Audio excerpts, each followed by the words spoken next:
कोई भी कोई बताना चाहेगा कि ऑटिज्म स्पेक्ट्रम डिसऑर्डर है क्या? जी, डिसऑर्डर के सिम्टम जिस बच्चे में होते हैं, एक्चुअली वो अपनी बात ना दूसरे के सामने रख पाता है ठीक से, और ना वो अपनी बात रख पाता है, और ना दूसरे की बात ठीक से समझ पाता है।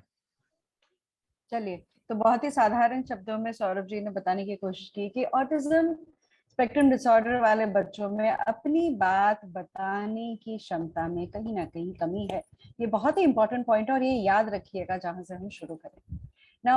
ऑटिज्म स्पेक्ट्रम डिसऑर्डर जब भी मैं किसी को समझाती हूँ जो हमारे विभाग से नहीं है, मैं बोलती हूँ कि मान लीजिए ये हमारा सर है, हमारा ब्रेन है, मस्तिष्क है। मस्तिष्क के ऊपर बहुत सारे नर्व्स होते हैं जिसको हम वायर मान लेते हैं। जैसे हमारे बिल्डिंग के अंदर तारें होती हैं जहाँ प्लग पॉइंट्स होते हैं, वैसे ही अगर हम लेके चले एक उदाहरण के तौर पे, अब ये सारे तारे जो हमारे ब्रेन पे लगी हुई हैं, मान लीजिए उसका प्लग पॉइंट अगर गलत जगह लगा हो या गलत वायरिंग लगा हो तो क्या होगा? तो ऑटिज्म स्पेक्ट्रम डिसऑर्डर एक बहुत ही अनोखी किस्म की विकलांगता बोल लीजिए, डिसऑर्डर बोल लीजिए या डिसेबिलिटी कह लीजिए, जिसमें हमारे ब्रेन फंक्शनिंग में कहीं ना कहीं कुछ गड़बड़ है। अब मानसिक मंदता से अगर आप कंपेयर करेंगे तो उनका ब्रेन में कोई ऐसे डैमेज हमें नहीं पता चलता, कहीं दिखता नहीं है। एमआरआई करवा लो, कुछ भी करवा लो, वहां पे हमें ब्रेन डैमेज नहीं दिख रहा है, ठीक है।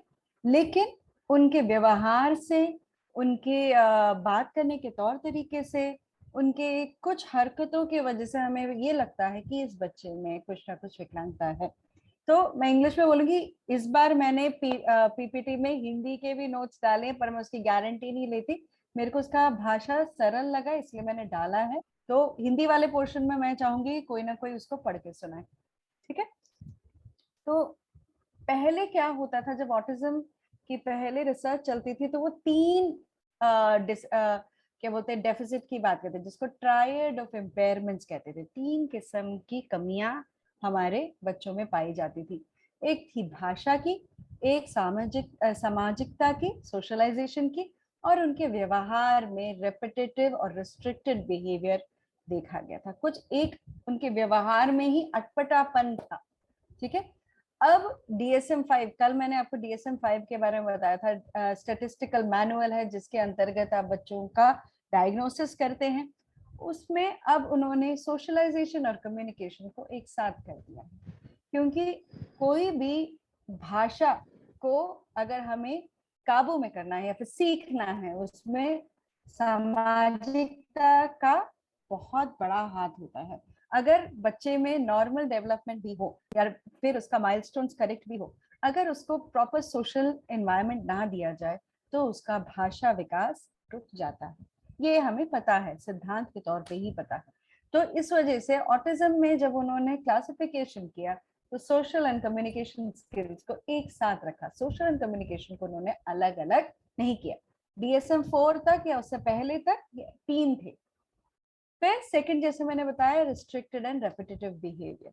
जब ये दोनों कमियां मिल जाती हैं एक साथ, जब ये दोनों कमियां बच्चे में दिखती हैं एक साथ, तो हम ऑटिज्म स्पेक्ट्रम डिसऑर्डर कहते हैं। तो सोशलाइजेशन में क्या हुआ, सोशो इमोशनल रेसिप्रोसिटी की बात करते हैं, रेसिप्रोकल। जैसे हम बोलते हैं भाषा या कॉन्वर्सेशन जो होता है वो आदान प्रदान होता है। जैसे अभी अगर मैं जो कर रही हूँ उसको लेक्चर कहते हैं, कॉन्वर्सेशन नहीं कहते, क्योंकि आदान प्रदान नहीं है। वैसे ही सोशल इमोशनल, इमोशनल का मतलब है हमारी भावनाएं, उसमें एक रेसिप्रोसिटी होना चाहिए। जैसे अगर मैं आपसे प्यार से बात कर रही हूँ और आपसे बहुत धीमी आवाज में बात कर रही हूँ, तो मैं चाहूंगी अगर आप मेरे से बात करें तो उसी तरीके से बात करें। अगर आप गुस्से में बात करेंगे तो उसको रेसिप्रोसिटी में गड़बड़ बोलेंगे, कुछ ना कुछ यहाँ गड़बड़ है, राइट। वैसे ही रिस्ट्रिक्ट, उसके नीचे अगर आप देखिए नॉन वर्बल कम्युनिकेशन, जब हम बात करते हैं तो हम हाथ का उपयोग करते हैं, फेस एक्सप्रेशंस का उपयोग करते हैं। एक्साइटेड है तो अच्छा करके हमारे फेस एक्सप्रेशंस चेंज हो जाते हैं। अगर हमें कोई चीज बुरा लगा तो हमारे ऐसे माथे पे ऐसे झुर्रियां जैसी बनने लग जाती हैं, हम परेशान हैं। तो शक्ल के एक्सप्रेशन और नॉन वर्बल कम्युनिकेशन और ये वाले बिहेवियर भी सामाजिकता में या फिर सोशलाइजेशन में ज्यादा जरूरी हैं।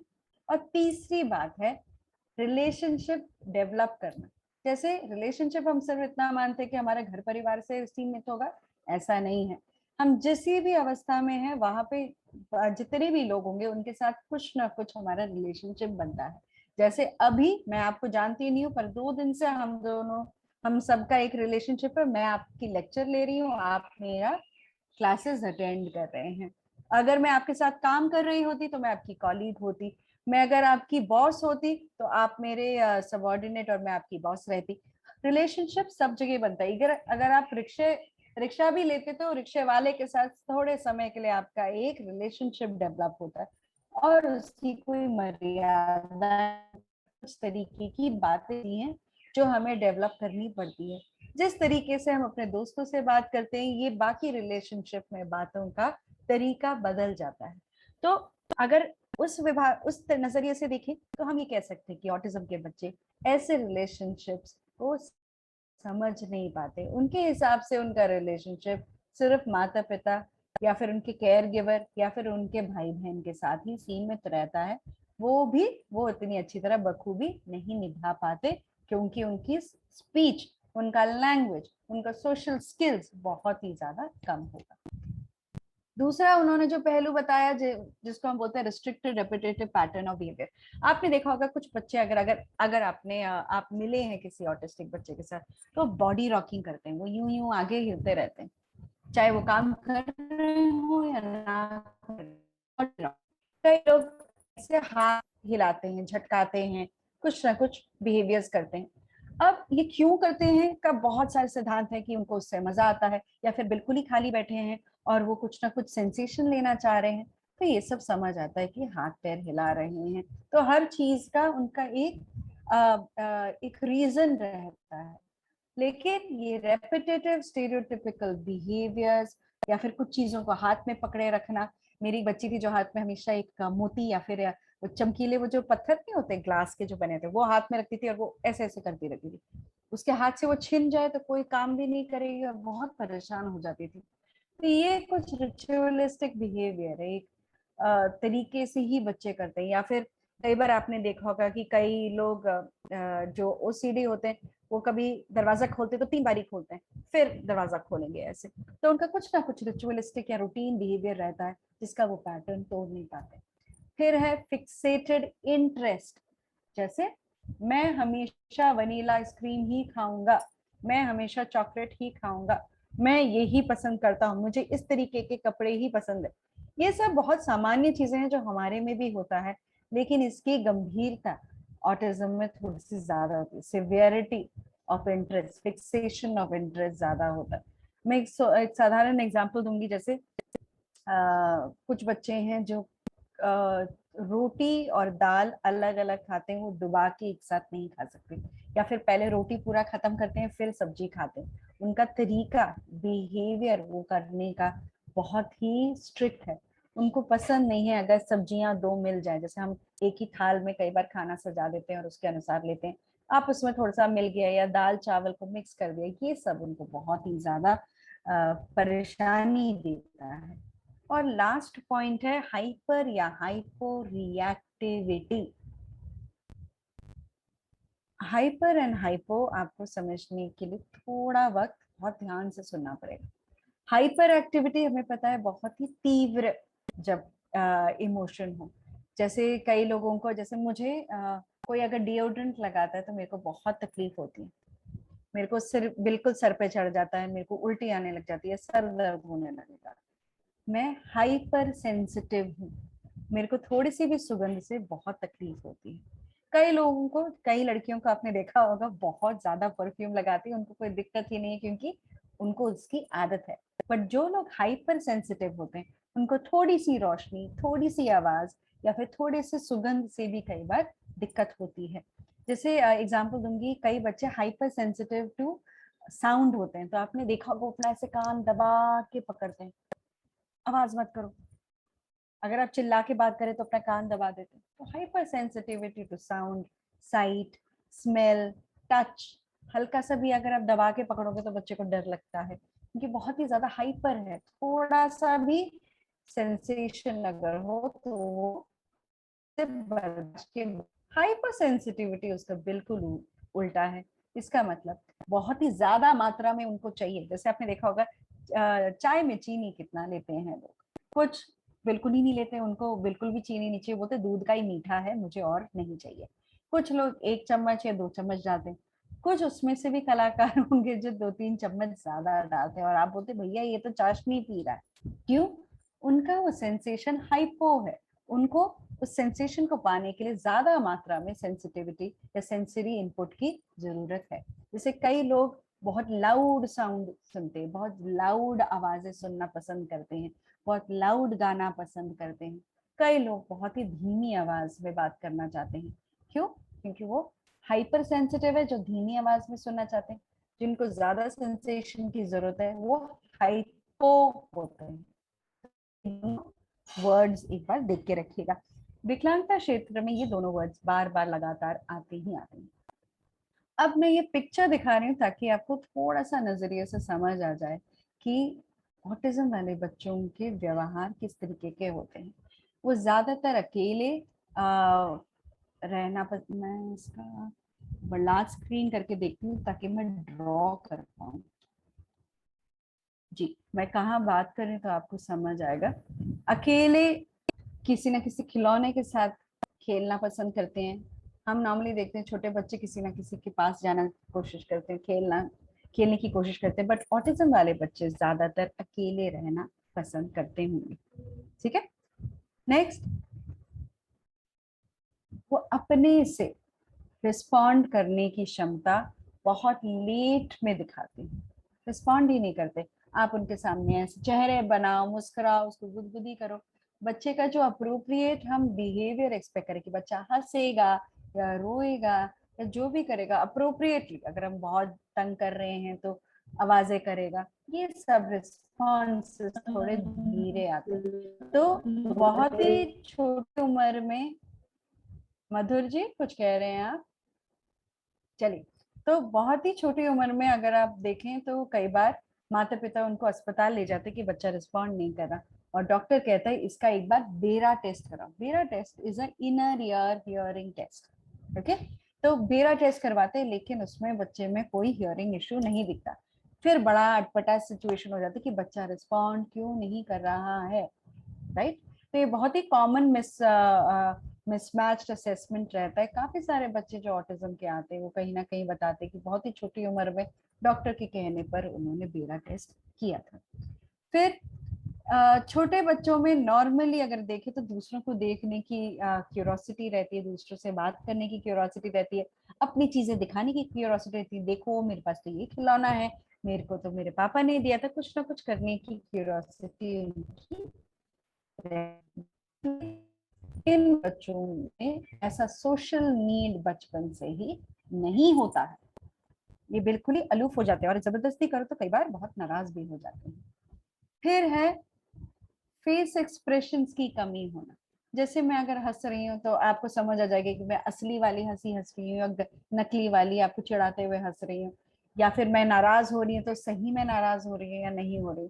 बट ऑटिज्म वाले बच्चों में फेस एक्सप्रेशन बिल्कुल ही फ्लैट कई बार रहता है, या फिर अप्रोप्रिएट नहीं रहता, अवसर के अनुसार उनकी शक्ल पे ज्यादा एक्सप्रेशन चेंज नहीं रहता है।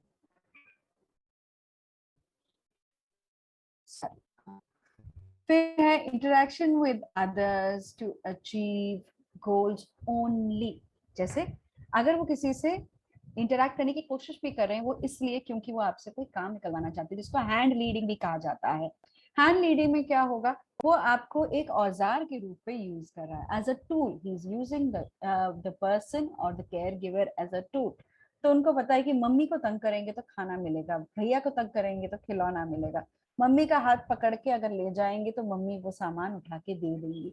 तो हैंड लीडिंग ज्यादा होता है, वो उनका बहुत ही बेसिक लेवल ऑफ इंटरेक्शन रहता है जहाँ पे वो अपना नीड्स फुलफिल करने की कोशिश कर रहे हैं। फिर है छोटे बच्चों में हमें आदत होती है कि हम उनका गाल पकड़ें या उनको हग करें या यहाँ पे किसेस दें। इन बच्चों में जो ऑटिस्टिक होते हैं उनको ये सब फिजिकल नेचर ऑफ कांटेक्ट पसंद नहीं, उनको नहीं पसंद कि कोई उनका हाथ पकड़े, उनको नहीं पसंद कि कोई उनको गले लगाए या उनको ऐसे पकड़ के अपने पास करे, ये सब वो बहुत ही ज्यादा डिस्टर्ब हो जाते हैं, नाराज। फिर बात आई दूसरों के फीलिंग्स को समझ पाना या अपनी फीलिंग्स को बताना। नाराजगी तो उनकी दिख रही है कि कई बार वो चिल्ला रहे हैं या बात नहीं कर रहे हैं या रो रहे हैं, पर करेक्ट इमोशन क्या है? क्या वो नाराजगी की वजह से कर रहे हैं? क्या वो दुखी हैं? क्या कोई चीज उनको चाहिए था जो वो नहीं दे मांग पा रहे हैं? या फिर अगर हम दूसरे नजरिए से देखें तो वो आपके भी इमोशंस को सही तरीके से समझ नहीं पा रहे। तो अगर आप टीचर्स को देखेंगे जो ऑटिज्म वाले बच्चों के साथ ज्यादा काम करते हैं, उनका व्यवहार थोड़ा सा और एग्जैजरेटेड होता है। वो बातें भी एकदम गा गा के बोलेंगे, अचानक से बहुत लाउड हो जाएगा और अचानक से बहुत कम हो जाएगा, क्योंकि इन बच्चों को इमोशंस को समझने की प्रक्रिया में कमी रहती है। तो वो अपना मॉड्यूलेशन ज्यादा करते हैं ताकि बच्चे की ओर आकर्षित हो, अटेंशन दे और वो अपनी बात आके। फिर उनको पर्सनल स्पेस और बाउंड्रीज के बारे में नहीं पता। जैसे मेरी बच्ची है जिसको हम ट्रेनिंग दे रहे थे सोशलाइजेशन की, उसकी सबसे बड़ी तकलीफ ये थी कि लंच टाइम में कोई भी उसको पार्क में साथ में बैठ के खाना खाने को अलाउ ही नहीं करता था।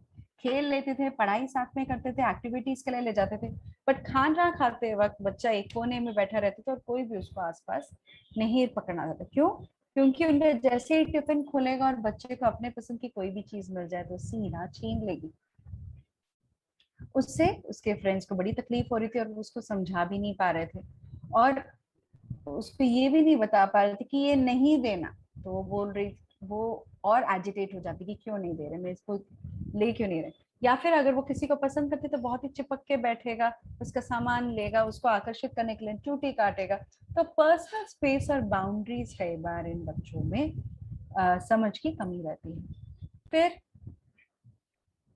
जब रो रहे होते, छोटे बच्चे जब रोते हैं तो आप अगर उनको उठा के गले लगा के उनका पीठ थपथपा के बोलेंगे अच्छा कोई बात नहीं, कोई बात नहीं, अब नहीं होगा, हम कंफर्ट कर पाते हैं। जब वो परेशान होते हैं वो हमारी बात सुन के समझ के थोड़ा सा शांत होने की कोशिश करते हैं। ऑटिज्म वाले बच्चे जब बहुत ज्यादा परेशान हो, कई बार हम उनको कंफर्ट नहीं कर पाते, उनका गुस्से का जो सिवियरिटी है वो बढ़ता ही बहुत ही हाई लेवल्स पे जाता है।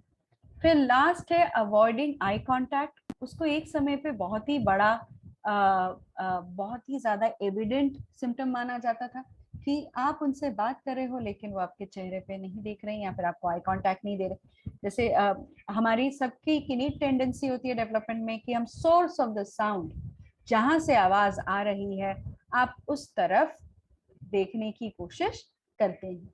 जैसे अगर अभी मेरे फोन में आवाज आएगी या फिर नोटिफिकेशन आएगा, मैं आपसे बात करते करते भी कई बार उधर को देखने लग जाऊंगी। तो यहाँ तक समझ आया basic symptoms. Eye contact last था कि आई कांटेक्ट या फिर सोर्स ऑफ द साउंड पे वो ज्यादा फोकस नहीं कर पाते। ये हमारे स्पेक्ट्रम के बारे में मैंने दिखाया। स्पेक्ट्रम के बारे में मैं थोड़े समय बाद बात करूंगी, पर इन सिम्टम्स को ध्यान में रखिएगा जिनकी बात मैंने की। अब कल जब मैं बात कर रही थी तो मैं बता रही थी कि कहीं साइंस एंड सिम्टम्स स्क्रीनिंग के टाइम पे हमें कुछ ना कुछ व्यवहार ऐसा दिख जाता है जो हमें अटपटा लगता है बच्चों में, राइट? तभी हम बोलते हैं कि इसका असेसमेंट कराने की जरूरत है। तो जो बच्चे ऑटिज्म श्रेणी में आते हैं या उस अवस्था से पीड़ित होते, पीड़ित वर्ड नहीं, I don't know how to say it in Hindi, but when they are affected by that disorder, right? So क्या साइन एंड सिम्टम या क्या व्यवहार आपको दिखेंगे जिससे आप ये अनुमान लगा सकते हैं कि किस तरीके का असेसमेंट इस बच्चे को जरूरत है? जैसे एक रूटीन में ही रहना। अब ये सुनने में तो बड़ा अजीब लगता है कि टाइम टेबल सब लोग फॉलो करना चाहते हैं, स्ट्रक्चर्ड लिविंग रहना चाहते हैं। सभी लोगों का एक रूटीन होता है, 6 बजे उठना, 7 बजे नहा के तैयार होना, 8 बजे खाना खाना, 9 बजे दफ्तर पहुंचना। हर चीज का हमने एक मेंटल प्लान बना रखा है। उसके ऊपर 19-20 हो जाए तो हम उसको रूटीन में डिस्टर्बेंस नहीं मानते, पर इन बच्चों के साथ वैसा नहीं है। मान लीजिए जब वो स्कूल आते हैं तो उनको एक व्यक्ति को देखने की आदत है, वो व्यक्ति एक पर्टिकुलर तरीके से उनको ग्रीट करता हो, मान लीजिए उनकी ये आदत एक दिन ब्रेक हो जाती है कि वो व्यक्ति नहीं दिखा, बच्चा घबराहट में आ जाता है, उसको लगता है कि उसका एनवायरनमेंट ठीक नहीं है। हमें बहुत बाद में समझ आता है कि बच्चा परेशान क्यों है, पर हो सकता है इस बहुत ही छोटी बात से भी उसको इरिटेशन है। जैसे हम बच्चे को हमेशा ग्लास में पानी देते हैं पीने के लिए, आज हमने सिर्फ बोतल दी है, बोतल से पी लो, बच्चा उसी में परेशान हो गया, मेरा ग्लास कहाँ है, मुझे ग्लास क्यों नहीं मिला। तो जिस तरीके से बच्चे को काम करने की आदत है उसमें बहुत ही ज्यादा रिजिड हो जाना, वो रूटीन में एकदम रिजिड हो जाना एक पहला सिम्टम। सेकंड, अलग रहना, अलूफ रहना। आप बात करने की कोशिश करो, बच्चा हट हट के जा रहा है, आपसे दूर बैठना चाह रहा है और खुश है, मतलब खुश इन द सेंस वो अपने आप को बिना किसी काम के भी एक जगह में बैठे रहने दे सकता है, उसको कोई बोर्डम नहीं है या फिर किसी को तंग नहीं कर रहा है या फिर ज्यादा तंग कर रहा है, वो अलूफ रहना चाहता है, वो किसी के साथ घुल मिल के नहीं रहना चाहता, उसको अच्छा नहीं लगता अगर आप उसका हाथ पकड़े या फिर आप उसको टच करने की कोशिश करें, इन सब चीजों से भी उसको दिक्कत होती है। फोर्थ वाला पॉइंट ध्यान से सुनिएगा, चीजों को सूंघने की आदत, चीजों को टेस्ट करने की आदत, जो खाने की पदार्थ ना भी हो, जैसे मिट्टी या फिर पत्थर या कोई भी चीज लेंगे, कई बच्चे उसको सूंघते रहते हैं, उनको बड़ा मजा आता है, हर चीज को सूंघने की कोशिश करते हैं। एक बच्ची थी जो हमेशा लोगों के कंधे पे नाक रख के सूंघती थी, उसको अच्छा लगता है, उसको लोगों का स्मेल चाहिए। या फिर कोई चीजों को ऐसे बाउंस, वो पेंडुलम जैसे क्लॉक पे उसके नीचे पेंडुलम होता है और वो एक साइड टू साइड जाता रहता है, वो घंटों तक उसको देख सकते हैं और उसको मूवमेंट नोट करते रहेंगे, उसी को देखता है बहुत देर से। तो उनको ऐसे मूविंग चीजें पसंद है, कोई स्पिनिंग वाला टॉय या फिर एक वो होता था ना पहले, एक चिड़िया वाला आता था, एक चिड़िया पहले जाती है फिर दूसरी चिड़िया जाती है, ऐसे करके चलता रहेगा, ऐसे वाले टॉयज को देखते रहना उनको बहुत पसंद है। या फिर कोई भी चीज जिसमें वाइब्रेशन हो, आपने वो फिडजेट देखा होगा, स्पिनर जो ऐसे छोटा सा होता है, हाथ पे पकड़ते हैं उसको घुमाते रहते हैं, एक हल्का सा वाइब्रेशन हाथ में जाता है। बीच में बहुत चर्चा में आया था कि ऑटिस्टिक बच्चों को वो हाथ में दे देना चाहिए, बहुत अपने आप को सूद कर पाते हैं। फिर मोटर बिहेवियर जैसे ने बताया, हैंड फ्लैपिंग कर रहा है, बॉडी रॉकिंग कर रहा है, हिलते रहता है या फिर अलग अलग तरीके से अपना सर हिला रहा है, ये सारे बिहेवियर्स को आप नोट करेंगे तो आपको लगेगा कि हाँ ऑटिज्म की संभावना है। फिर कुछ वर्ड्स को ही रिपीट करना, खाने के लिए भी नाना बोलना, खा पीने के भी नाना बोलना, ये बच्चे ही बोल सकते तो हर चीज के लिए उसको अगर कुछ भी खाने या पीने से रिलेटेड बोलना है तो ये बोलता है नाना नाना, ये उसका वैसा है। तो कुछ फ्रेजेस और वर्ड्स को ही रिपीटेडली बोलना। उसके बाद बिना बहुत तेज रोना या बहुत तेज हंसना, वो भी एक कारण हो सकता है जिसमें आपको लगे कि ऑटिज्म की संभावना है। अब ऐसा नहीं कि वो ऐसे ही रो रहे हैं, कोई पुरानी बात उनको याद आ गई, कोई एक सेंसेशन याद आ गया, कोई एक चीज जो आपने उनसे शायद मम्मी ने जबरदस्ती छीन ली हो या ना दी हो, वो सारी चीजें, डिस्ट्रेसफुल चीजें याद करना, या फिर कोई मजाक वाली बात या कोई एक सेंसेशन, टिकल करने वाली सेंसेशन याद करके हंसना, वो हमें लगता है अभी सिचुएशन में नहीं है, सिचुएशन के अनुसार बच्चा व्यवहार नहीं कर रहा है। आठवां पॉइंट, वर्बल इंस्ट्रक्शंस को कई बार अनसुना कर जाना। जैसे मैं बता रही थी, छोटे बच्चों में कई बार डॉक्टर कह देता है कि हियरिंग टेस्ट कराओ, जबकि उसके कान में कोई दिक्कत नहीं होती है। लेकिन ऑटिज्म वाले बच्चे कई बार अनसुना कर जाते हैं, हम उनके सामने बैठे उसका नाम ले रहे हैं, कई बार अपने नाम को ही रिस्पॉन्ड नहीं करता, या फिर हमको इंस्ट्रक्शन दे रहे हैं वो हमें ऐसे देख रहे हैं जैसे अभी भी वेट कर रहा हो उस इंस्ट्रक्शन के आने की, या फिर बिल्कुल उस डायरेक्शन में ना देख पाना, ये भी एक कारण है जिससे हमें लगा, हम अनुमान कर सकते हैं कि बच्चे में ऑटिज्म हो सकता है। हमारा समय 2:30, alright, we have 1 hour। Last is sensitivity, जैसे मैंने बताया, रोशनी की ओर, आवाज की ओर, कोई भी ये सेंसेशन की ओर, टेक्टाइल सेंसेशन जिसको होते हैं, टच सेंसेशन, या फिर कुछ है या फिर गर्मी लग रही है या ठंड है, या गीला हो जाना, बारिश में गीला हो जाना, कीचड़ होना, कोई ना कोई ऐसे सेंसेशन से उनको या फिर बहुत ज्यादा तकलीफ होती है या फिर बहुत ज्यादा उनको पसंद है, वो सूंघना चाहते हैं, देखना चाहते हैं। जैसे हमारे पास एक बच्चा था जो हमेशा अपनी आंखें ऐसे बहुत तेज पकड़, टाइट पकड़ के बंद करके रखता था, और हम उसको बोलते थे आंखें खोलो, देखो क्या चल रहा है, या फिर कान हमेशा बंद रखना है, ऐसे हाथ हमेशा ऐसे रहेंगे। क्यों? उसको क्लास में जो आवाजें चल रही है वो पसंद नहीं आ रहा, 2-3 बच्चे ज्यादा हल्ला मचा रहे हैं, उसको कुछ नहीं अच्छा लग रहा, उसको आवाज पसंद नहीं आ रही। एक बहुत ही मजेदार इंसिडेंट हुआ था जहाँ पे एक टीचर प्ले एक्टिविटी करानी थी, तो उन्होंने इंस्ट्रूमेंटल म्यूजिक डाल रखा था, और जो बच्चा था जिसको ऑटिज्म था वो बार बार आके रो रो के टीचर को चूटी काट रहा। ये एक दिन हुआ, दूसरे दिन हुआ, तीसरे दिन हुआ, हमने ये देखा कि इंस्ट्रूमेंटल म्यूजिक जो बज रहा था सब में वो चूटी नहीं काट रहा, एक पर्टिकुलर गाना था जिससे उसको बहुत तकलीफ हो रही थी, उसको बड़ा दुख लग रहा था, और वो रोए जाए और वो टीचर को चूटी काट। जिस दिन वो गाना बजा उस दिन टीचर को वो डिस्टर्ब करेगा ही करेगा, क्योंकि वो उन साउंड से उसको इरिटेशन होती है। वायलिन का साउंड हो गया, कईयों को सितार का साउंड अच्छा लगता है, लेकिन पियानो का साउंड ठीक नहीं लगता, या ड्रम्स बिल्कुल बर्दाश्त नहीं होता, तबला अच्छा लगता है। ये प्रेफरेंसेस हम सबके रहते हैं, पर इन बच्चों में बर्दाश्त करने की क्षमता कम होती है।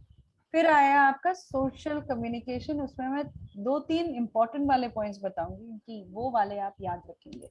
आई कांटेक्ट उसमें सबसे ज्यादा इंपॉर्टेंट है, वो आपकी शक्ल पे देख के आपसे बात करने की कोशिश नहीं करेगा, या फिर एक्नॉलेज नहीं करेगा कि आप उससे बात करें, आपको लगेगा भी नहीं कि मैं इसी बच्चे से बात करती हूँ। कई बार टीचर्स को आपने देखा वो हल्के सा हाथ उसके कंधे पे रखते हैं फिर बोलना शुरू करते हैं, ताकि हमें पता चले कि बच्चे का अटेंशन हमारी ओर है।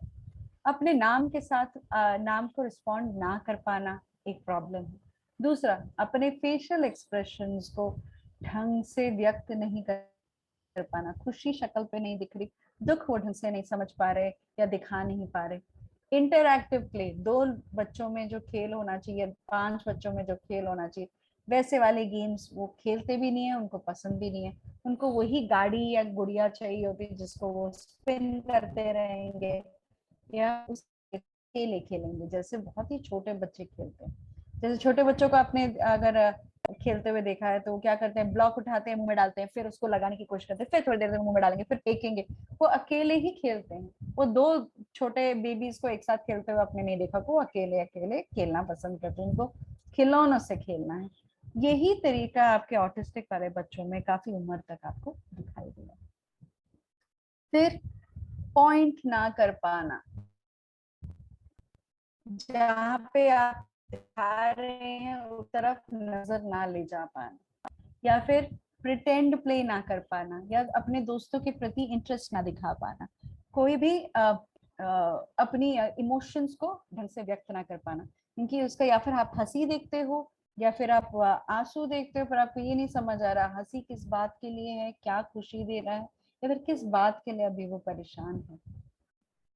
रिस्ट्रिक्टेड बिहेवियर में उनका खेलने के तरीके में सबसे ज्यादा सिम्टम्स दिखते हैं, चीजों को वो लाइन में लगाते हैं। अगर हम किसी छोटे लड़के को देखेंगे खेलते हुए, वो क्या करते हैं, 2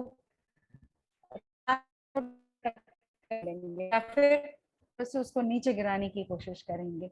बॉल देखोगे से फेंकते हुए देखोगे, या फिर भाग के पकड़ते हुए देखोगे।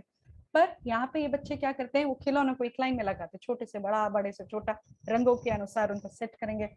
ये सब मैनिपुलेशन ऑफ ऑब्जेक्ट्स बहुत ही छोटी उम्र में देखा जाता है, बट जितने भी बच्चे बड़े हो जाएं ये फेड ऑफ हो जाना चाहिए, पर इनका फेड ऑफ नहीं होता है। वो कुछ टॉयज को लेके बहुत ही ज्यादा ऑब्सेस्ड है, वो उसके अलावा किसी और टॉय को पसंद नहीं करते। वो उनका टॉय अगर गुम जाए या खराब हो जाए तो बहुत तकलीफ होती है उनको, और वो बहुत परेशान करते हैं घर पे। तो ये सब ऑब्सेसिव बिहेवियर्स उनके दिखते हैं, ठीक है। उसके अलावा जो कैरेक्टरिस्टिक्स दिखता है वो है लैंग्वेज स्किल नहीं होना, भाषा का मास्टरी नहीं होना, मोटर स्किल्स में कई बार कमी होती है, जिस तरीके से वो चलते हैं, जिस तरीके से चीजों को पकड़ते हैं, जिस तरीके से उनका हाथ का ग्रिप डेवलप होता है, उन सब में स्किल्स में कमी आती है। फिर सीखने की प्रक्रिया में उनमें अक्षमताएं रहती हैं। वो जिस तेजी से सामान्य बच्चा कुछ कॉन्सेप्ट्स को समझ पाता है, दोहरा पाता है, इन बच्चों को समझने में ही, अक्वायर करने में काफी डिले रहता है।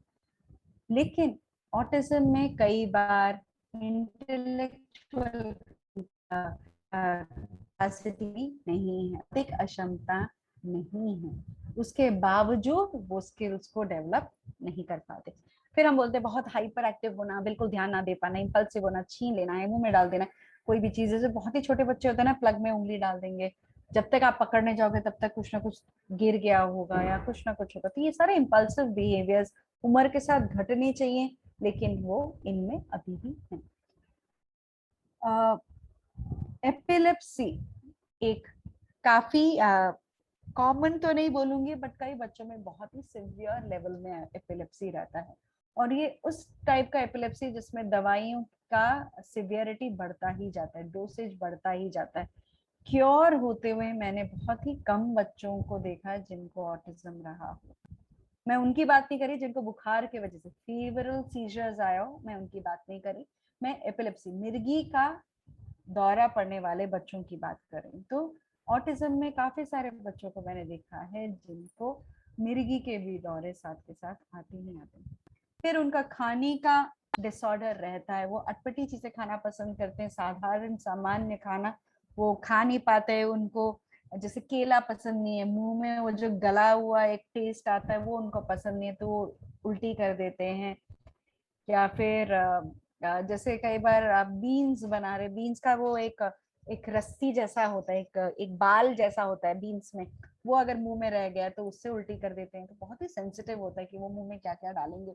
फिर उनको गीली चीजें पसंद नहीं, या फिर जैसे आप साबूदाना बनाते हैं, साबूदाना का अगर आप खिचड़ी बना रहे वो सब वो मुंह में नहीं डालेंगे। तो खीर मुंह में नहीं डालेंगे, कुछ कुछ चीजों के साथ टेक्सचर के साथ उनको तकलीफ है। दूसरा स्लीप डिसऑर्डर, इनका सोने की प्रक्रिया में भी बड़ी दिक्कत होती है। रात को हम एक पेरेंट मजाक में बोलते का बच्चा तो बिल्ली है, रात को जागता रहता है और दिन में बहुत इरिटेट होकर सोने की कोशिश करता है, रात को वो सो ही नहीं पा रहा। जो हम 8 घंटा या 6 घंटा सोने की वो एक मोहलत चाहते हैं कि बच्चा सो जाए, 6 घंटे के लिए सो जाए या 8 घंटे के लिए सो जाए, बच्चा वो कंटिन्यूअसली नहीं सो पाता, बार बार उठ के घूमता है, रात को खेलता है, ये सब उनको तकलीफ रहती है।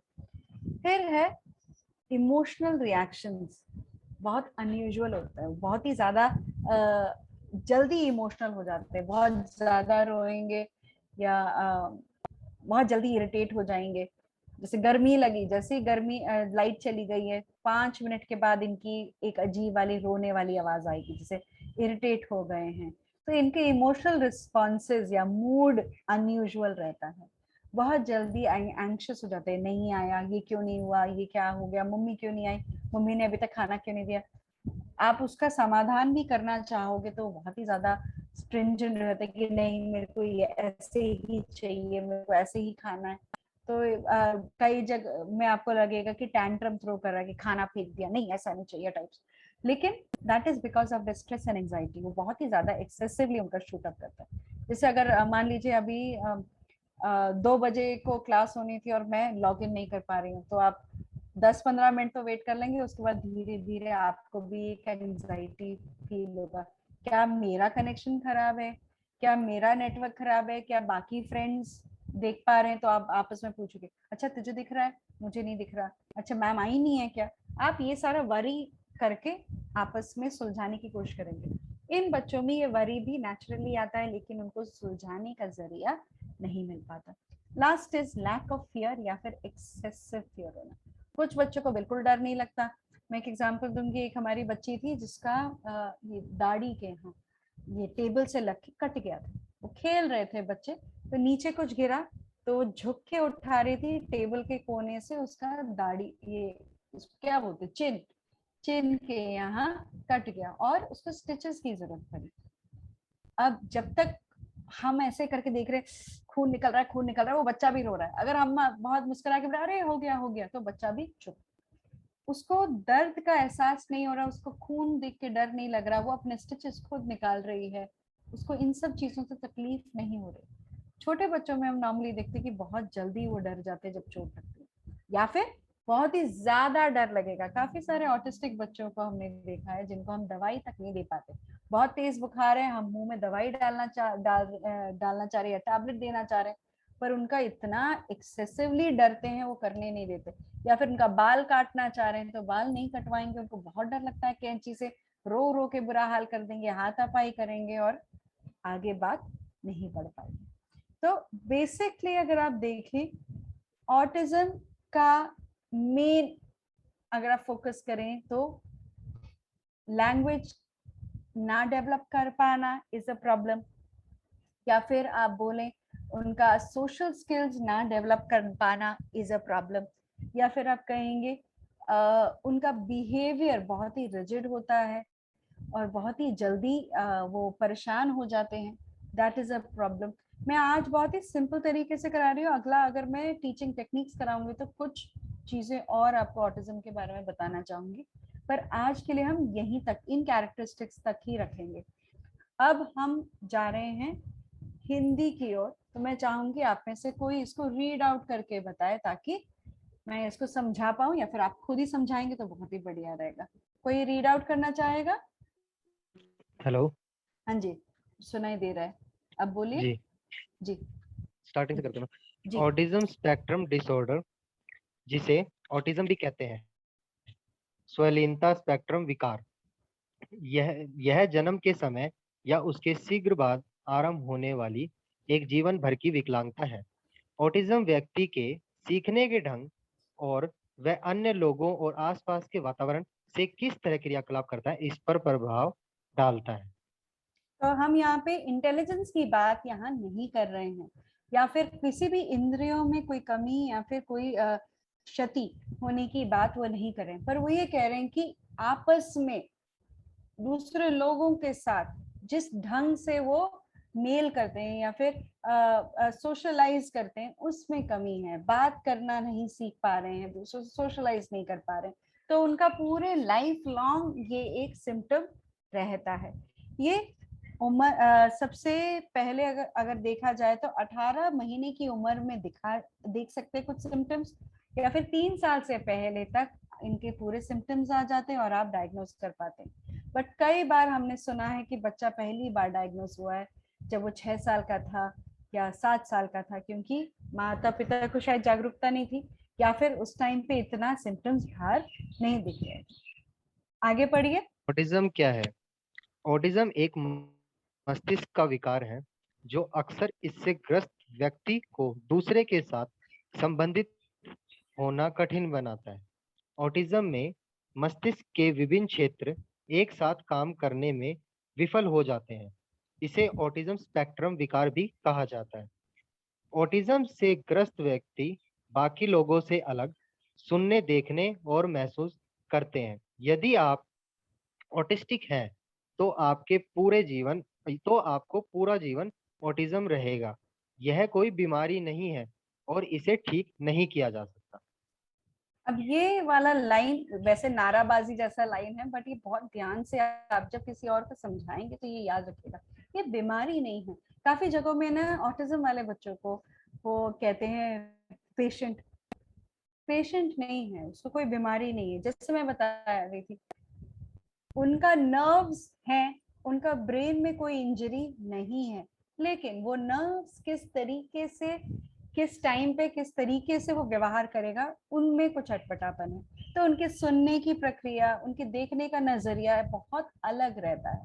जो हमें बहुत ही अच्छा लगता है उनको उससे डर लगता है, जो हमें बहुत ही अच्छा सुगंध लगता है उनको वो सुगंध बहुत ही खराब लगती है। हमारी जो आवाजें हैं, हम जैसे ऊंचा बोलते हैं, धीरे बोलते हैं, हम बहुत खुश होते हैं तो बहुत जोर की हंसते हैं, उन सब से उनको तकलीफ होती है। तो जिस तरीके से वो हमसे मिल रहे हैं, उनसे उनको जो जो फीलिंग्स आ रही हैं वो सामान्य रूप में हम लोगों से अलग रहती हैं। वो सिर्फ अलग है, बीमार नहीं है। तो अगर पहले बचपन में उसको ऑटिज्म डायग्नोस हुआ है तो ऐसा नहीं है कि 14 साल बाद ऑटिज्म नहीं रहेगा, ऐसा नहीं है।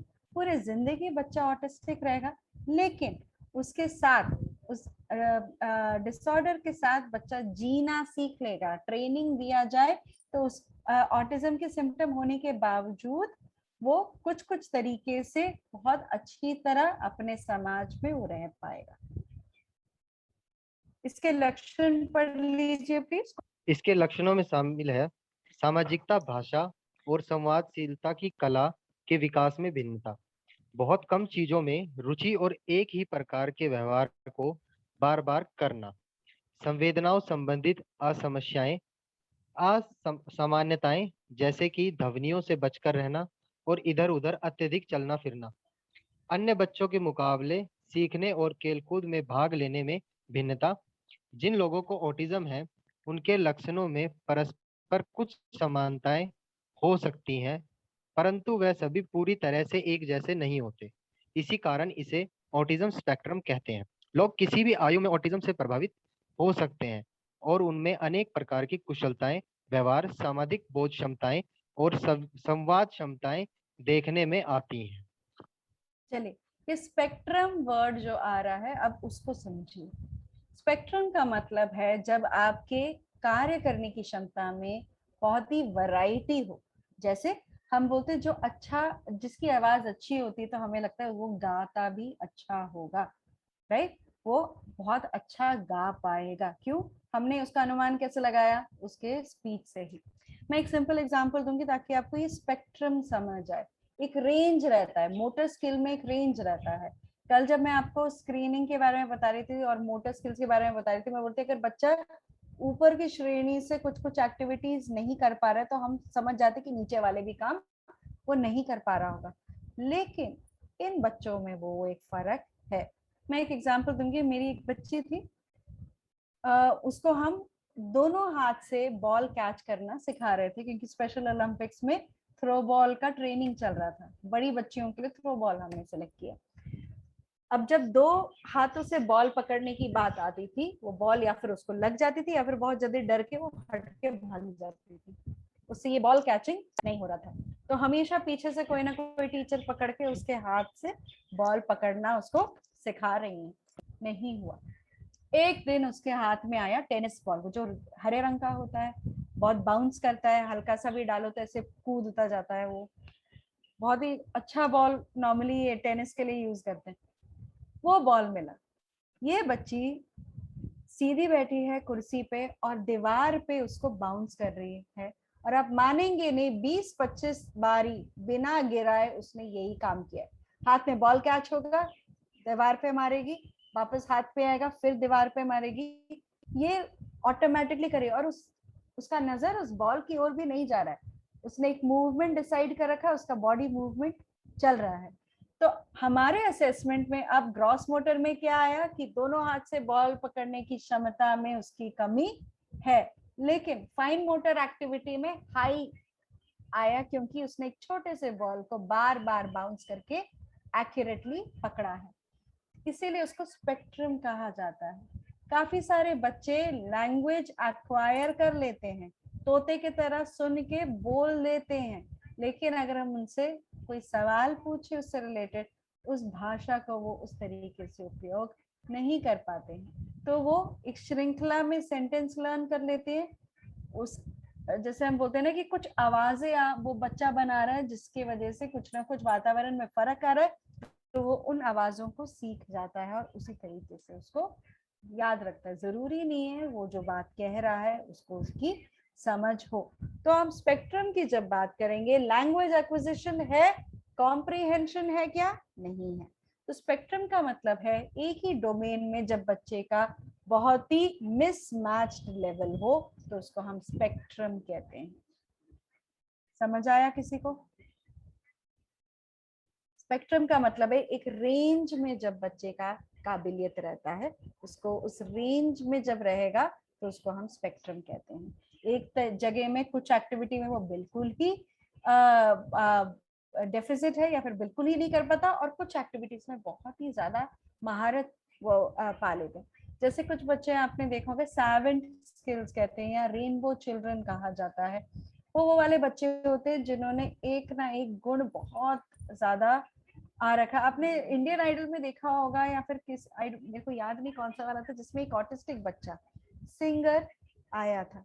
वो इतना अच्छा गाया उस बच्चे ने कि क्लासिकल सिंगिंग में उसको बहुत अच्छे मार्क्स मिले, लेकिन उसकी क्षमता ऑटिज्म थी। अगर उससे कोई बात करना चाहे तो उसका सही जवाब नहीं दे रहा था, तो उसके साथ जो माँ आई थी या जो भी उसका केयर गिवर आया था वो जजेस से बात कर रहे थे और ये बच्चा उस टाइम पे बिल्कुल चुप था।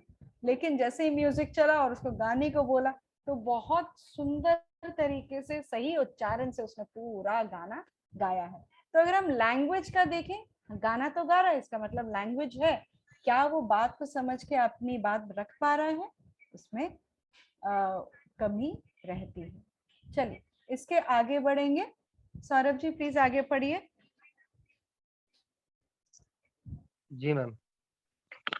ऑटिज्म का पता कैसे लगाया जाता है?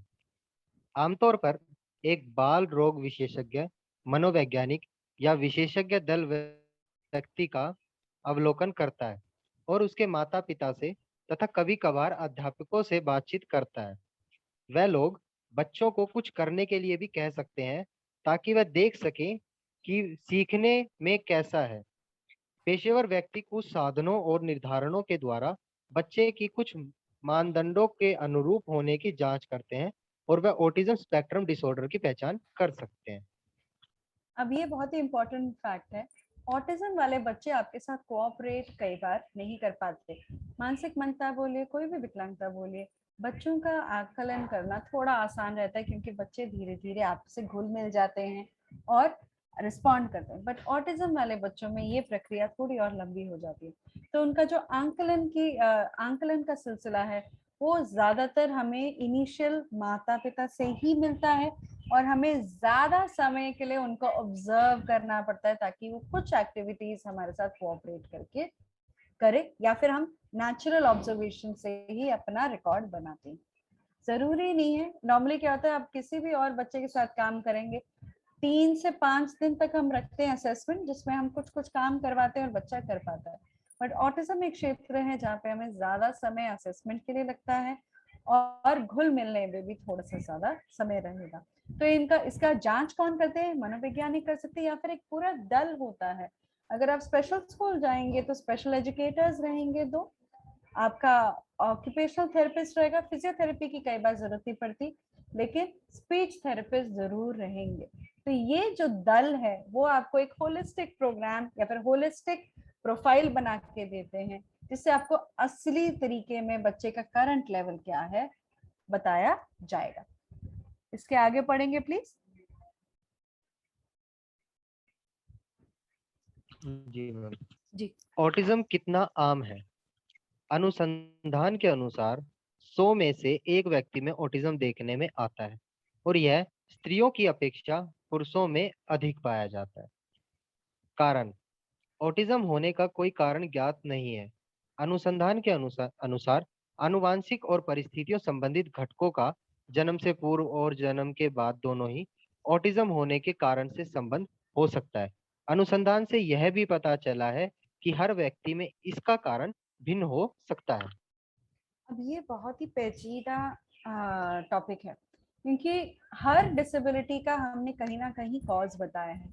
मस्तिष्क की गति के कारण मानसिक मंदता हो सकती है। अगर आपकी ये रीढ़ की हड्डी और ब्रेन का जो जंक्चर है यहाँ, अगर यहाँ पे क्षति होती है तो आपको सेरेब्रल पाल्सी हो सकता है। कान के अंदर किसी न किसी पार्ट में अगर क्षति हो तो उससे हियरिंग इम्पेयरमेंट हो सकता है। पर ऑटिज्म एक ऐसा विभाग है जहाँ पे आप ऐसा एक बोलते ना मेडिकल इटियोलॉजी आप नहीं बता पा रहे।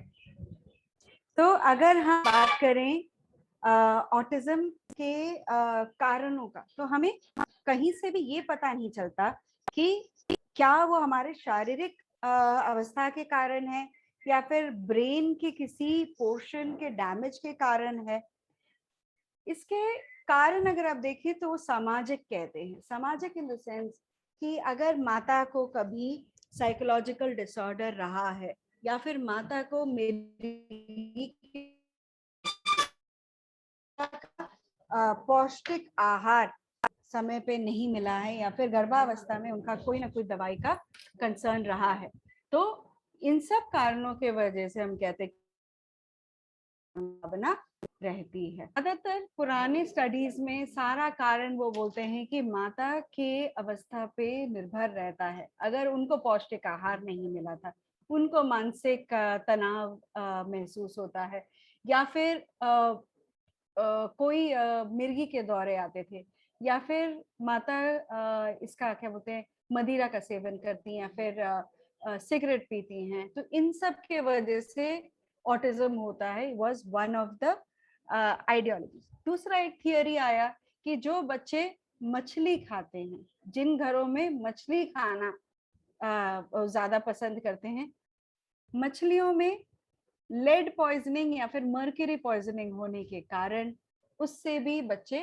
ऑटिस्टिक पैदा हो सकते हैं। तो काफी सारे studies lead poisoning and mercury poisoning पे हुआ है।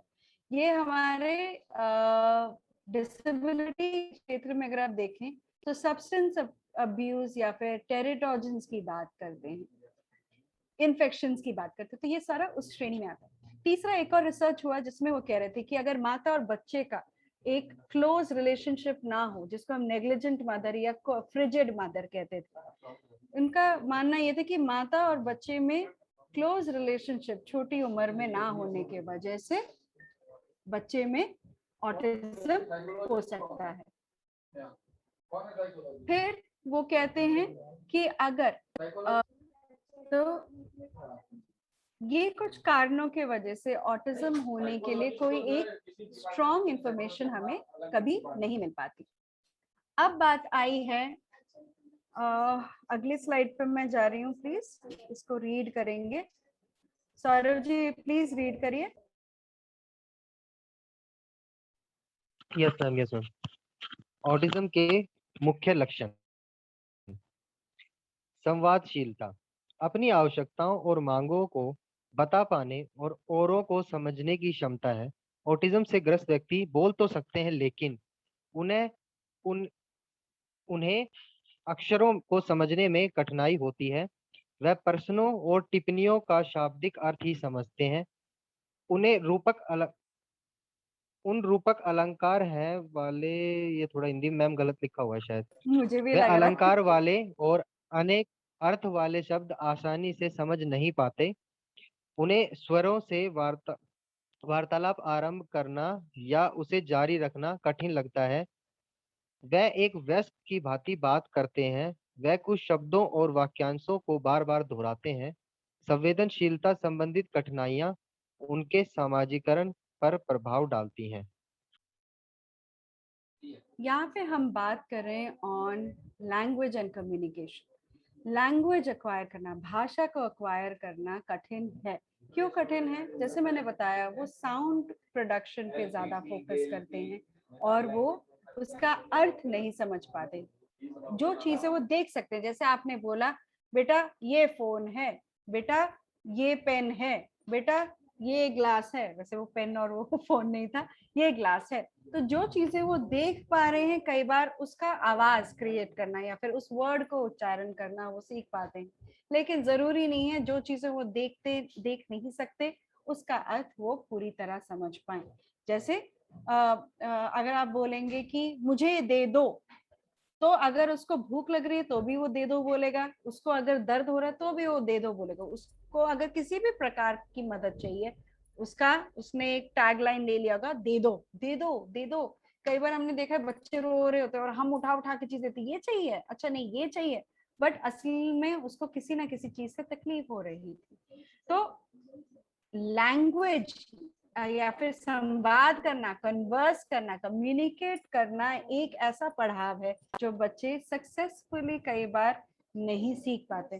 जैसे यहाँ पे अलंकार के बारे में बात हो रही थी, मेरे ख्याल से वो बताना चाह रहे हैं जैसे सेम मीनिंग वाले या फिर डिफरेंट मीनिंग्स वाले सेम, जैसे हम बोलते हैं ना सन, SUN का मतलब होता है सूरज, SON का मतलब होता है बेटा।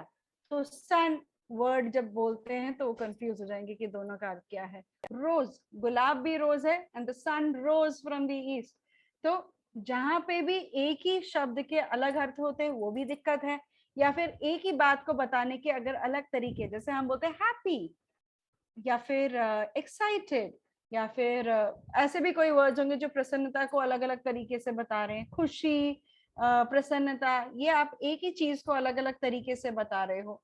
तो क्योंकि हमारे बच्चों में इतनी वोकैबुलरी डेवलप नहीं हो पाती, it is very difficult for them to have a normal vocabulary और कॉन्वर्सेशन। वो एक अपने उम्र के अनुसार जिस तरीके की वोकैबुलरी और कॉन्वर्सेशन होनी चाहिए थी वो उनमें कमी रहती है। अब ये वाला प्लीज पढ़ेंगे, सामाजिकरण, सोशलाइजेशन। सामाजिकरण, जी मैम। सामाजिकरण का अर्थ। सामाजिकरण का अर्थ है कि व्यक्ति समुदाय के अन्य लोगों से किस तरह से संबंध रखता है। ऑटिज्म से ग्रस्त व्यक्तियों में सामाजिक नियमों का ज्ञान कम हो सकता है। वह अकेले खेलना पसंद करते हैं। वह नहीं जानते कि वह किसी खेल गतिविधि में कैसे भाग ले सकते हैं और उनका व्यवहार कभी-कभी देखने में अभद्र भी लग। अब अभद्र लगने का मतलब है और दिखता है, जैसे कर तो वो अपने अनुसार सही काम कर रहे हैं, बट जिस तरीके से बच्चे का बॉडी लैंग्वेज होना चाहिए या करने का तरीका होना चाहिए वो अलग है। जैसे आप बोलते हैं कोई चीज, आप मेरे से मानेंगे मैम स्टैंप देना, मैंने आपको स्टैंप पकड़ा, अगर आपने मेरे से ऐसे छीन लिया तो मुझे लगा ये क्या तरीका है, आराम से लो।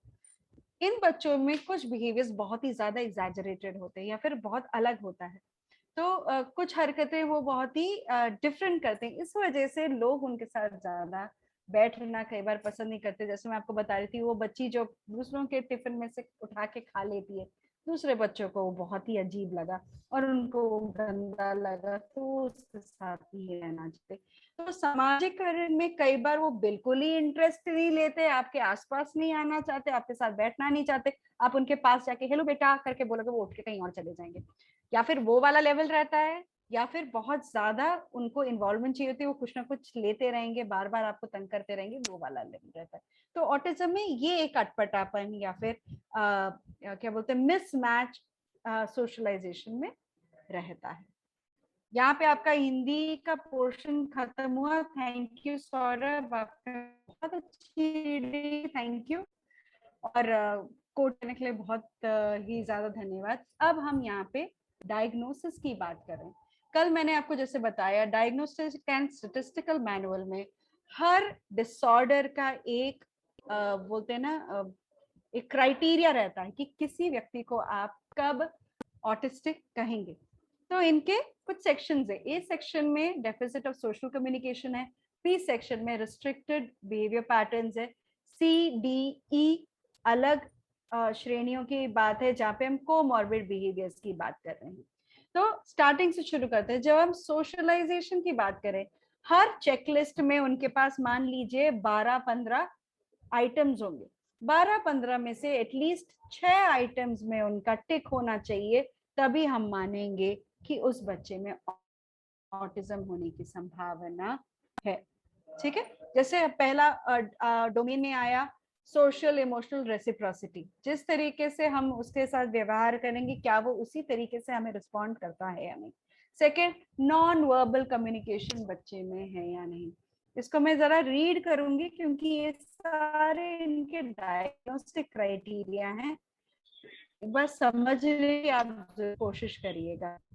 पहला है deficit in social emotional reciprocity, जिसमें आता है abnormal social approach, failure for back and forth conversation, is reduced in sharing interests, emotions and affect. Affect is connection, affection, एक दूसरे के साथ हमें प्रेम भाव जो होता है उसकी कमी दिखना। उसके बाद फेलियर टू इनिशिएट और रिस्पॉन्ड टू सोशल इंटरैक्शंस। जैसे हम देखते हैं सामान्य व्यक्ति, अगर दो बच्चे एक साथ बैठे हों या फिर हम सामान्य व्यक्ति बैठे हों तो हम आपस में बात करना शुरू करेंगे, अच्छा आप कहाँ से आए हैं, आपका नाम क्या है, बहुत देर से बैठे, हम कुछ ना कुछ स्मॉल टॉक शुरू करेंगे। पर इन बच्चों में ना वो इनिशिएशन रहता है, ना वो उसमें रेसिप्रोकेट कर पाते हैं। अगला है non verbal communication communicative behaviours used in social interaction, जिसमें आता है poor verbal non verbal communication. Verbally मौखिक तौर पे भी बातें और अपने फेस एक्सप्रेशन से भी, या फिर हाथ हिलाना या कुछ ऐसे, जैसे मैं बोलूंगी छोटा तो मेरा हाथ एकदम छोटा हो जाएगा, जैसे मैं बोलूंगी बड़ा तो मेरा हाथ थोड़ा सा दूर चला जाएगा, ये सारा नॉन वर्बल कम्युनिकेशन भी उन बच्चों में कम होता है। Then is abnormality in eye contact, जब आप उनसे बात करने की कोशिश करोगे तो वो आपको सीधा आपके चेहरे पे देख के बात नहीं करेगा। उनका बॉडी लैंग्वेज थोड़ा सा अबनॉर्मल रहेगा। एबनॉर्मल इसलिए नहीं क्योंकि उसको शारीरिक कोई तकलीफ है, बट उस तरीके से वो अपना शरीर को रखते हैं, पोजीशन वैसे करते हैं। फिर deficit in understanding and use of gestures, facial expressions and non verbal communication, ये बिल्कुल अगर नहीं है या फिर कम है तो भी हम मानेंगे कि ऑटिज्म के कुछ सिम्टम्स इन बच्चों में है। फिर है developing and maintaining and understanding relationships. अब जैसे मैंने बोला, रिलेशनशिप हम बहुत नेचुरली डेवलप करते हैं। किसी बच्चे के साथ अगर आप लगातार 2 दिन से पार्टनर बने हुए तो तीसरे दिन वो आपका फ्रेंड बन जाता है। अगर आप लोग भी जब क्लास में पहली बार आए थे, बीएड में ज्वाइन करे थे, तो आपने किसी ना किसी को पहचानना शुरू किया था और धीरे धीरे आपने दोस्ती बढ़ाई थी। उनके साथ कुछ कुछ एक्टिविटीज लगे कि लाइब्रेरी चलो मैं भी साथ चलता हूँ, अच्छा पढ़ाई कर रहे हो, असाइनमेंट कर रहे हो, मैं भी साथ बैठ जाऊँ। कुछ ना कुछ आप इनिशिएटिव लेते हैं ताकि आपका सोशल बिहेवियर थोड़ा सा और इम्प्रूव हो पाए, जिसको हम बोलते हैं understanding, developing and maintaining relationship. लेकिन ऑटिज्म वाले बच्चों में ये सोशल कॉन्टेक्स्ट के अनुसार ये बिहेवियर्स चेंज नहीं कर पाते, इस वजह से दोस्ती और रिलेशनशिप उनके डेवलप नहीं होते। अब इस वाले को ध्यान से सुनिएगा, कोई सवाल है तो प्लीज मेरे को बीच में आप रोक के पूछ सकते हैं। ये है रिजिड एंड रेपिटेटिव या restrictive patterns of behaviours, interest and activities.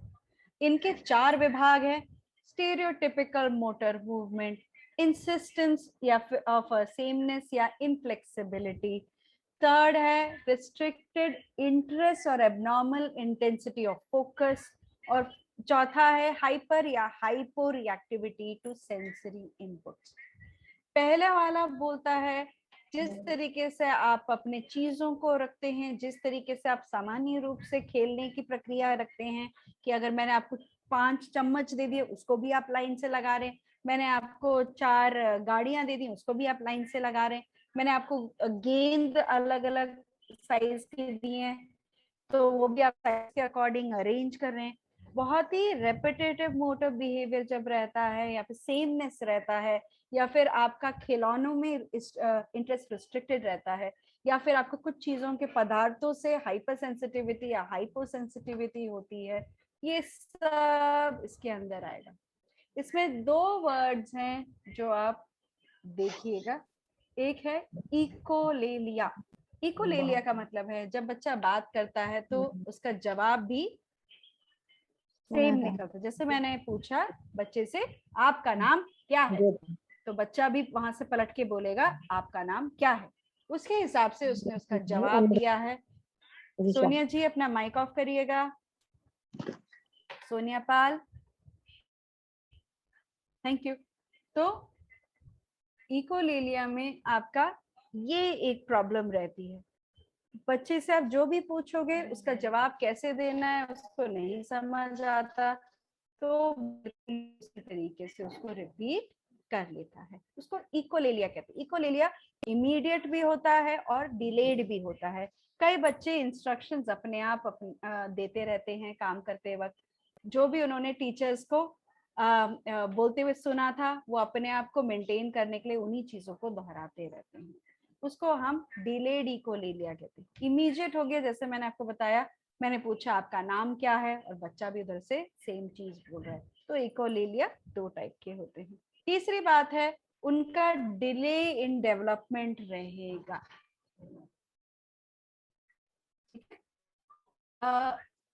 अब डिले कैसे है, क्या गर्दन कंट्रोल करने में डिले होगा, क्या उनके रिफ्लेक्सेस में डिले रहेंगे, क्या उनके पलटने के टाइम में डिले होगा, ना, वहां तक बच्चा सही सलामत जा रहा है। जहां से आप स्पीच की बात करें, कम्युनिकेशन की बात करें, सोशलाइजेशन की बात करें, वहां से आपको सब्सटैंशियल डिले दिखेगा।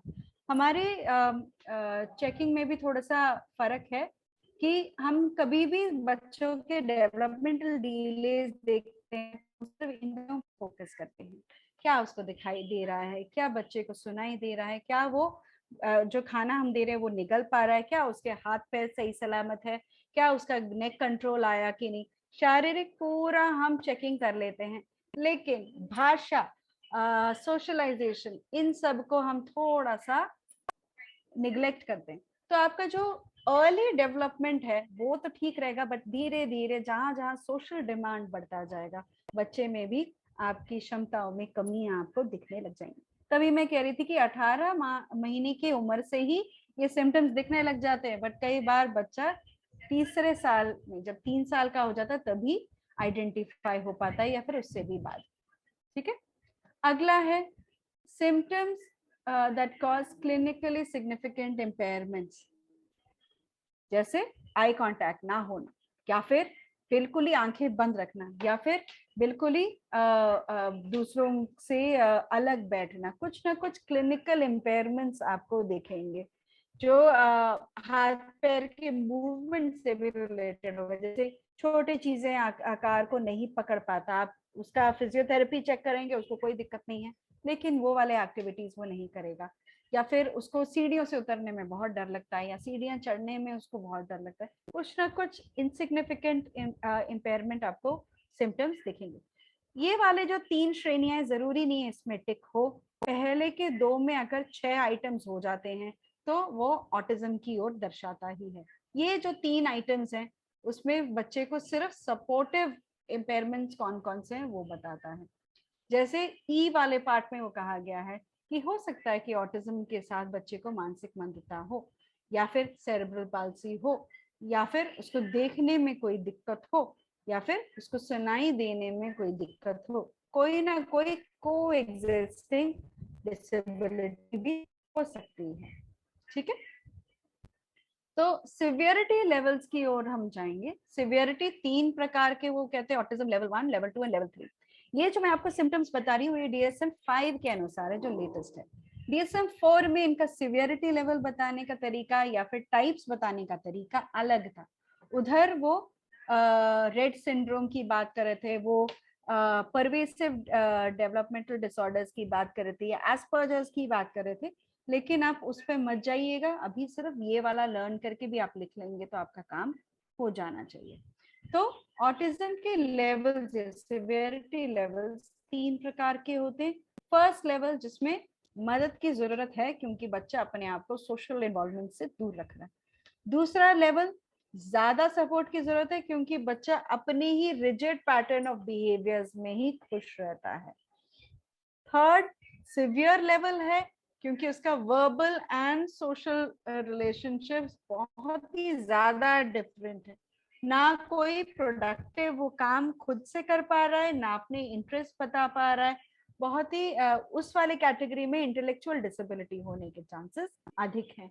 जो लेवल 1 है उसमें जरूरी नहीं है कि उनको इंटेलिजेंस में कोई प्रॉब्लम हो। तो उनका सिवियरिटी चार्ट अगर आप देखेंगे तो सिवियरिटी सोशल कम्युनिकेशन में भी दिखता है and restricted and repetitive behaviours में भी दिखता है। समय कितना बचा है हमारे पास? चलो 10 मिनट और है। ये मैं थोड़ा सा क्लैरिटी आपको, अगर आप पढ़ेंगे तो आपको आ जाएगा। इसका डॉक्यूमेंट आपको DSM-5 से भी मिल जाएगा, नहीं तो इस वाले PPT से तो है ही। ये DSM-5 का मेन सारे मैंने इसमें डाले हैं। तो ये वाला जो टेबल है वो DSM-5 का ही है, जिसमें हम सिवियरिटी या सपोर्ट लेवल की बात करें। तो यहाँ पे सिवियरिटी की जब बात करते हैं वो 3-3 या 2-2 आइटम्स पे ही डिवाइडेड है। जैसे वर्बल कम्युनिकेशन में कैसा होगा, सोशल इंटरेक्शन में कैसा है, उसका बस डिग्री बढ़ता जा रहा है जैसे वो नीचे आते जाते हैं। ठीक है, रिस्ट्रिक्टेड मूवमेंट्स में भी सेम सिम्टम्स रहेगा बट सिवियरिटी उनका बढ़ता जाएगा। समझ में आ रहा है? नहीं आ रहा है तो प्लीज पूछिएगा। तो जो डिसऑर्डर्स की बात होती है उनमें एक नाम आता है सोशल प्रैग्मेटिक कम्युनिकेटिव डिसऑर्डर। ठीक है, ये एक डिसऑर्डर है जिसका आपके पास कई बार असेसमेंट में डायग्नोसिस नहीं आएगा। मैंने अभी तक ये वाले डिसऑर्डर का डायग्नोसिस नहीं देखा है, लेकिन ये DSM-5 में है। सोशल प्रैग्मेटिक कम्युनिकेशन उन वाले बच्चों में है जो भाषा तो अक्वायर कर लेते हैं लेकिन उसको सही तरीके से, सही मायने से उपयोग नहीं कर पाते। ठीक है, तो भाषा डेवलप हुआ है, लैंग्वेज डेवलप हुआ है, लेकिन कम्युनिकेशन खराब है। ऑलराइट, तो सोशल प्रैग्मेटिक कम्युनिकेटिव डिसऑर्डर। चलें, कोई सवाल है किसी के पास? जी yes ma'am. Yes ma'am. Ma'am मैं ये पूछना चाह रहा हूँ कि जैसे जो ऑटिस्टिक बच्चे जो होते हैं तो मतलब क्या इसके पूरे मतलब फुली होते हैं या फिर कुछ ऐसा भी होता है कि मतलब जिनमें ऐसे कुछ सिम्टम्स थोड़े थोड़े होते हों? जी, जैसे कि यहाँ मैं पे मैं एक शब्द बोलूंगी, बेंचमार्क डिसेबिलिटी। बेंचमार्क डिसेबिलिटी का मतलब है कितनी श्रेणी में आपका डिसेबिलिटी होना चाहिए ताकि आपको ऑटिज्म या फिर विजुअल इम्पेयरमेंट या फिर हियरिंग इम्पेयरमेंट या फिर सीपी का डायग्नोसिस मिले। तो आप जो सवाल पूछ रहे हैं उसका मतलब ये है कि बच्चे में कुछ कुछ सिम्टम्स तो हैं पर उतने सिम्टम्स नहीं हैं जहां पे उसको लेबल किया जाए कि बच्चे में ऑटिज्म हो। आप यही पूछ रहे हैं? यस मैम, यस जी मैम। जी। तो आप किसी भी श्रेणी में देखेंगे, जैसे अगर आप चेक करवाएंगे बिना चश्मे के चेक कराएंगे तो मेरा लो विजन कैटेगरी में आता है, लेकिन मेरा लो विजन अभी इतना सिवियर नहीं हुआ है ताकि मुझे एक डिसेबिलिटी सर्टिफिकेट मिल पाए। वो समझ आया? तो यस मैम। उसी तरीके से किसी भी डिसेबिलिटी में, इवन ऑटिज्म में कई सारे होते हैं जो अनडायग्नोज निकल जाते हैं क्योंकि उनमें इनफ डिसेबिलिटी के सिम्टम्स नहीं है। ठीक है, जैसे मैंने बोला भाषा अगर कोई बच्चा एक्वायर कर लेता है, पढ़ाई में अच्छा है, तो उसका डिसेबिलिटी सिवियरिटी ऑटोमेटिकली कम होता जा रहा है। अगर बच्चा अच्छी तरह ट्रेनिंग में है, स्कूल में कोप अप कर रहा है, तो आप तो डायग्नोसिस करवाएंगे नहीं, और डायग्नोसिस के लिए भी जब जाएगा उसका सिवियरिटी हमें बहुत ही कम लगेगा। ठीक है, तो ऐसे भी बच्चे होते हैं जिनमें सिम्टम्स बहुत कम होते हैं लेकिन डायग्नोसिस में ऑटिज्म वाला वो नहीं ले पाते। ठीक, यस मैम। जी। और थैंक कोई यू मैम। सवाल? No problem. कोई और सवाल? मैम मैं कुछ पूछूं मैम? जी पूछिए ना, कौन है? मेरे को मैं पता नहीं। प्रकाश मैम मेरी हाँ नेटवर्क नहीं थी तो मैं अभी जी आपके जी क्लास ज्वाइन किया हूँ। जी। मैम जो बच्चे में जैसे कि पहचान नहीं पाते, कोई कोई बच्चा होते हैं जिसके मुंह से सलाइवा लार मतलब गिरती है, वो बच्चा मतलब आईडी या मतलब ऑटिज्म क्या होते हैं, मतलब उसको आइडेंटिफाई कैसे कर पाएंगे मैम? चलिए, वो ये अगर आप ये वाले सिम्टम्स देख रहे हैं तो कौन, किसी ऑटिस्टिक वाले बच्चों में भी ये दिखेगा, किसी सेरेब्रल पाल्सी वाले बच्चों में भी ये दिखेगा, कहीं में सिवियर आईडी वाले में भी दिखेगा। ठीक है, पर्टिकुलर में मतलब ज्यादातर किस मतलब बच्चे में ये ज्यादा दिखती है? अब ये वाले सिम्टम को हम किसी डिसेबिलिटी के साथ सिर्फ अटैच नहीं कर सकते। मैं यहाँ बोलने वाली थी क्योंकि सलाइवा ड्रूलिंग करने के 2-3 कारण होते हैं। आपके ये वाले मसल्स बहुत वीक हैं, राइट, या फिर आप बहुत ज्यादा जब एक्साइटेड हो जाते, कई बच्चे मुंह खुला छोड़ देते और वो बहुत ज्यादा थूक आता है। जैसे छोटे बेबीज में इतना सारा थूक क्यों निकलता है? क्योंकि वो अपने बॉडी को मेंटेन करने की अभी क्षमता नहीं रख पा रहे।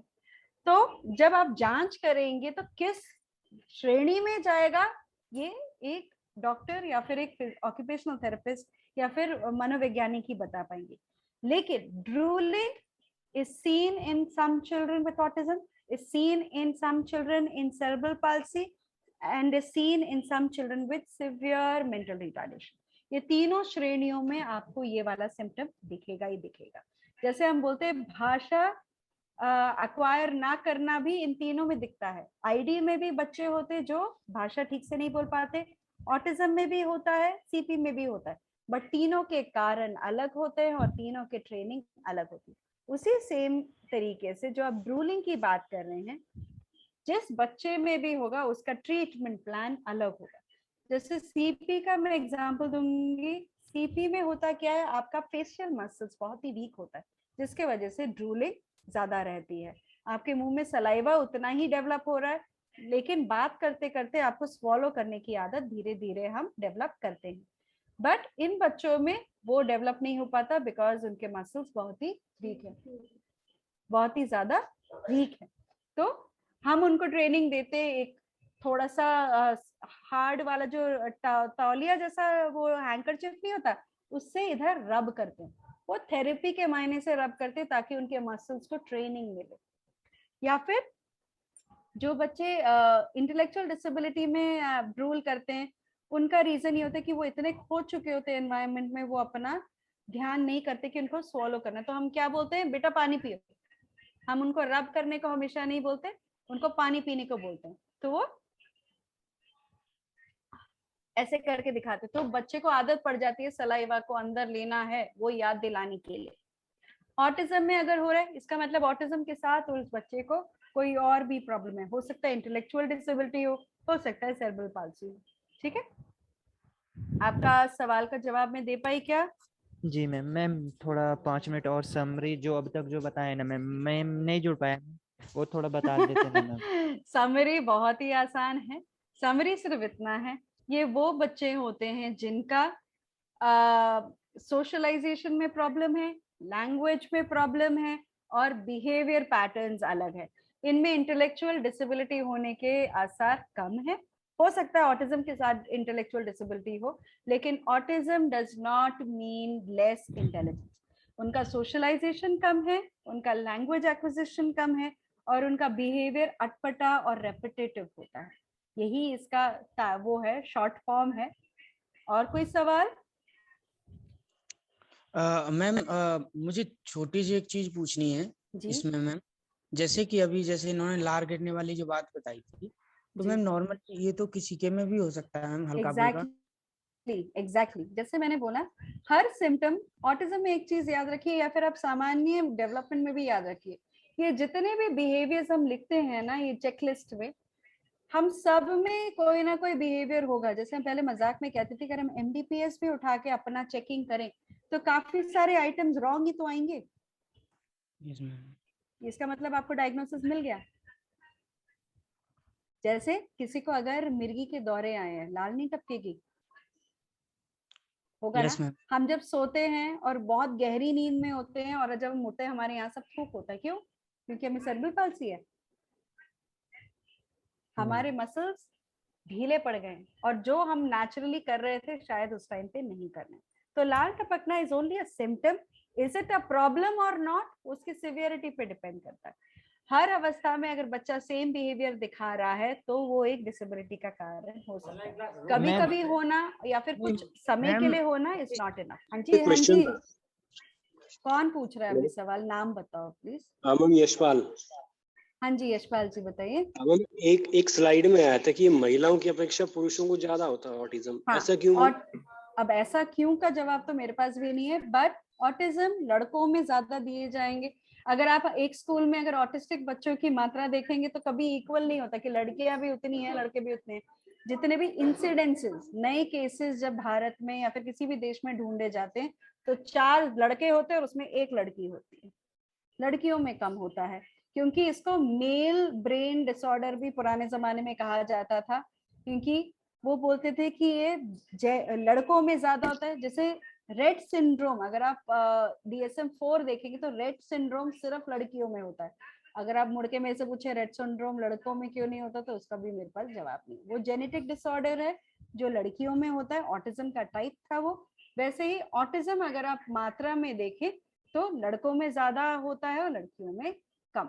इंसिडेंस की बात है कि कितने आपको नए केसेस मिले हैं और कितने उसमें लड़कियां थे और कितने लड़के। इसको पहले रिसर्च में जब आप पढ़ोगे ना, ज्यादा आप उसमें ढूंढोगे, जितने भी पुराना लिटरेचर था उसमें उसको मेल ब्रेन डिसऑर्डर भी कई कई जगहों में बोला जाता था, लड़कों में ज्यादा। तो ऐसे बहुत सारे जेनेटिक डिसऑर्डर्स हैं जो लड़कियां कैरियर्स होती हैं, जैसे डुचेन्स में लड़कियां ज्यादातर कैरियर होती हैं और लड़कों में अफेक्ट होता है। क्यों? दोनों में जब जीन है तो लड़कों को सेम क्यों नहीं अफेक्ट हुआ? Because they are carriers. ठीक है, तो कई डिसऑर्डर्स में ये रहता है कि कौन सा मेल पे ज्यादा अफेक्ट होता है या फीमेल्स में ज्यादा अफेक्ट होता है। ठीक है, so thank you everyone for your patient hearing. I will see you next time. Bye.